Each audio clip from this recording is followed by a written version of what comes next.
हे बघा गावाकडील दृश्य, सायंकाळीचं दृश्य आहे बरं काही. तर hey guys, welcome back to my YouTube channel.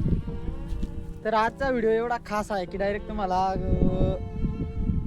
विषयच राहणार नाही, एवढा खास व्हिडिओ आहे डायरेक्ट. म्हणजे मी गावाकडील लोकांचं जीवन दाखवणार आहे तुम्हाला.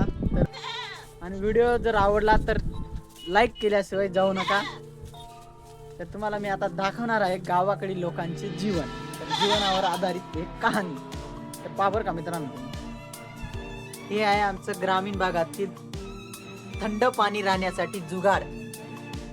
म्हणजे शहरी भागांचं कसं असतं, फ्रीजमध्ये पाणी थंड करायला ठेवतात. आमचं तसं नसतं. ही जर एवढी वस्तू भरून ठेवली की दिवसभर आम्हाला एकदम थंडगार पाणी राहतं डायरेक्ट, आणि पिण्यासारखं राहतं. त्याच्यामुळे एक आनंदच वेगळा असतो ग्रामीण भागातील लोक. तर मित्रांनो, आम्हाला गावाकडील लोकांचे घरीच थोडा थोडा भाजीपाला लावून ठेवतो आम्ही, कारण की कोणाला जास्त कधी भाजीपालाची अडचण यायला नको. त्याच्यामुळे आम्ही घरीच थोडा थोडा लावून घेतो. हे बघा तुम्ही, छान पद्धतीने एक गिलकी लावली आहे. तिचे पूर्णपणे वेल वरती चढणार आहेत, आणि वरती चढल्यानंतर 2-2.5 महिन्या म्हणजे 1-1.5 महिन्यामध्ये पूर्णपणे गिलकी आम्हाला भाजी करण्यासाठी तयार होणार आहेत. ही आहे आमची गोमाता.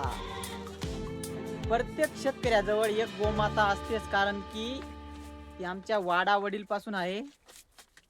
हिला मी प्रेमाने सोनी म्हणतो. सोनी, पाहू शकता तुम्ही कशी आहे आपली सोनी. तर ही सोनी इतकी छान आहे की डायरेक्ट म्हणजे माणसासारखी वागणूक आहे हिची. चला तर पुढे जाऊ. हे बघा मित्रांनो, आमचे शेळी पालन, म्हणजे आमच्या शेतकऱ्यांजवळ शेळी पण असते. पाहू शकता तुम्ही, हा बोकडा आहे बरं का. हा बोकडा आहे. हा आहे पाट आहे. ही पण पाट आहे. हा बघा, हा पण एक बोकड आहे. ही पण एक पाठ आहे.